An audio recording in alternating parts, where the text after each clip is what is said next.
the notion of angel and devil, one white and one black, one right and one wrong. I think for many of us, when we grow up, we are taught the notions of right and wrong to make sense of the world. So I'm no exception.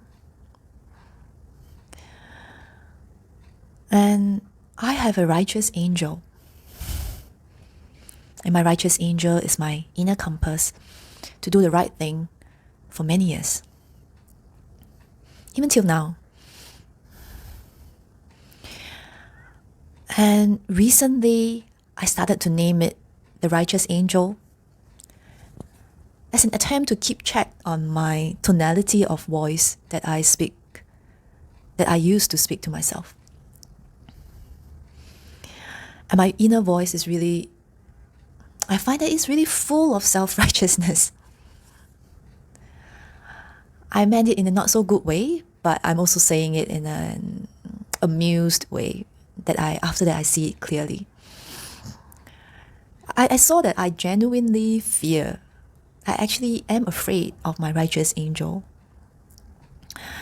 My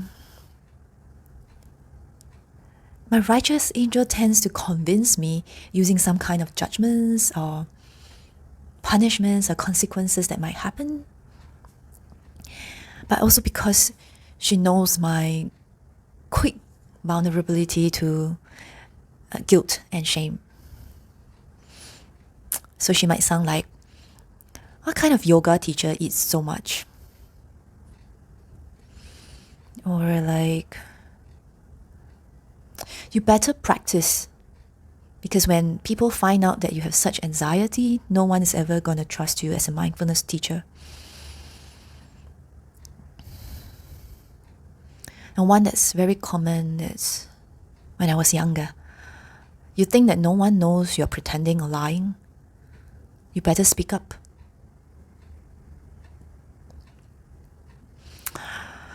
So even though my behavior is constructive, like I eat healthier, I do my practice regularly, I speak the truth. But a lot of times I do it out of the fear of my own shame and judgments, fear of the angel's voice that won't stop. So the soul feels very battered and tired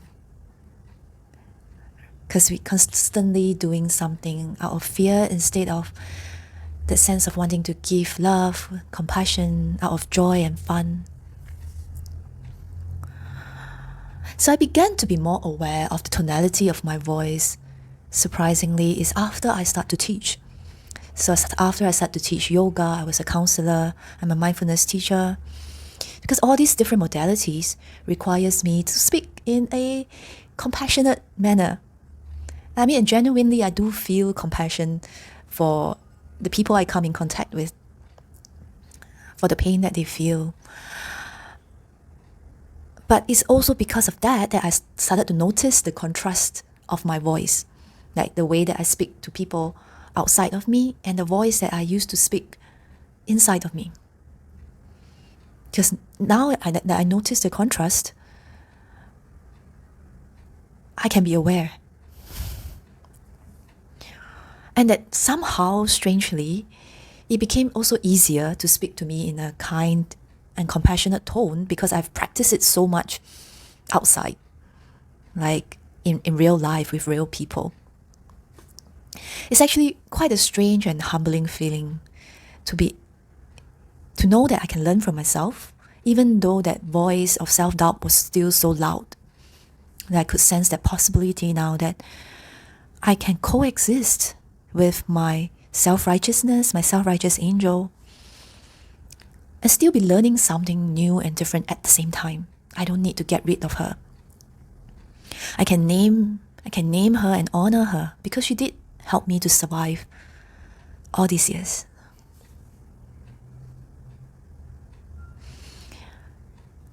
So inviting you to take a moment to drop into yourself. Maybe recall, when was the last time you were talking to yourself? Like thinking in your own mind where the words is directed to yourself. What is the tone of your voice? And how do you speak to yourself?